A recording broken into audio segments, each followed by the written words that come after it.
ಹೊಸದಾಗಿದೆ ಅಲ್ವಾ ಈ ಆಕ್ಟೋಪಸ್.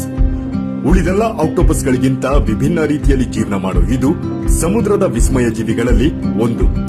ಆಶ್ಚರ್ಯ ಅಂದ್ರೆ ಇದರಲ್ಲಿ ಹೆಣ್ಣು 6 ಅಡಿ ಉದ್ದ ಇದ್ರೆ ಗಂಡೆಷ್ಟಿರುತ್ತೆ ಗೊತ್ತಾ? ಕೇಳಿ, ಇದು ಬ್ಲಾಂಕೆಟ್ ಆಕ್ಟೋಪಸ್ ಅಂತ. ಸಮುದ್ರ ಪ್ರಪಂಚದಲ್ಲಿ ಇವೆಲ್ಲ ನಮ್ ಕಣ್ಣು ಕಾಣೋದು ತೀರಾ ವಿರಳ. ಇರ್ಲಿ, ಈ ಜಾತಿಯ ಆಕ್ಟೋಪಸ್ ಗಳಲ್ಲಿ ಹೆಣ್ಣು 6 ಅಡಿ ಉದ್ದ, 20 ಕೆಜಿ ತೂಕ ಇದ್ರೆ ನಗ್ಬೇಡಿ ಕಣ್ರಿ, ಗಂಡಿರೋದು 2 ಇಂಚು.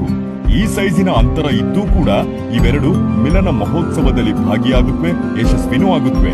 ಆ ಸಂಭ್ರಮ ಎಲ್ಲ ಮುಗಿದು ಕೆಲವೇ ದಿನಗಳಲ್ಲಿ ಗಂಡು ಸಾಯುತ್ತೆ. ಕರ್ಮ.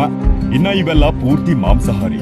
ಬೇಟೆಯಾಡೋ ವಿಧಾನ ಹೇಗಂದ್ರೆ, ಒಂದು ವಿಷಪೂರಿತ ಜೀವಿ ಇದೆ, ಪೋರ್ಚುಗೀಸ್ ಮ್ಯಾನೋವಾರ್ ಅಂತ. ಜನ ಇದನ್ನ ಜೆಲಿ ಫಿಶ್ ಅಂತ ಕನ್ಫ್ಯೂಸ್ ಮಾಡ್ಕೊಂಡಿದ್ದಾರೆ, ಆದ್ರೆ ಇದು ಅದಲ್ಲ. ಇದ್ರ ಬಗ್ಗೆ ಇನ್ನೊಮ್ಮೆ ಯಾವತ್ತಾದ್ರೂ ಹೇಳ್ತೀನಿ. ಈ ಪೋರ್ಚುಗೀಸ್ ಮ್ಯಾನೋವಾರ್ ನ ಹಿಡಿದು ಇದ್ರ ಮುಳ್ಳುಗಳನ್ನ ಕಿತ್ಕೊಂಡು ಬೇಟೆಗಳಿಗೆ ಶೂಟ್ ಮಾಡಿ ಸಾಯಿಸಿ ತಿನ್ನುತ್ತೆ. ಇದರ ಇಮ್ಯುನಿಟಿ ಸ್ಟ್ರಾಂಗ್ ಇರೋದ್ರಿಂದ ಅದ್ರ ವಿಷ ಇದಕ್ಕೇನು ಅಂಟಲ್ಲ. ನಮಗೂ ಚುಚ್ಚಿದ್ರೆ ಬದುಕೋದು ಗ್ಯಾರಂಟಿ ಇರಲ್ಲ.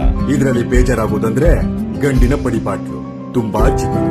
ಕ್ರಿಯೆ ಆದ್ಮೇಲೆ ನಿಷ್ಕ್ರಿಯೆ ಆಗೋದು, ಬೇರೆ ಪ್ರೆಡೆಟರ್ಸ್ ಗಳಿಂದ ತಪ್ಪಿಸ್ಕೊಡೋದು. ನಮ್ಮ ಗಂಡ್ಮಕ್ಳು ಜೀವನ ಇದೆಯಲ್ಲ, ಗ್ರೇಟ್. ಆದ್ರೂ ಇಷ್ಟ ಮ್ಯಾಟ್ರು. ಬರ್ತೀನಿ, ಬಾಯ್.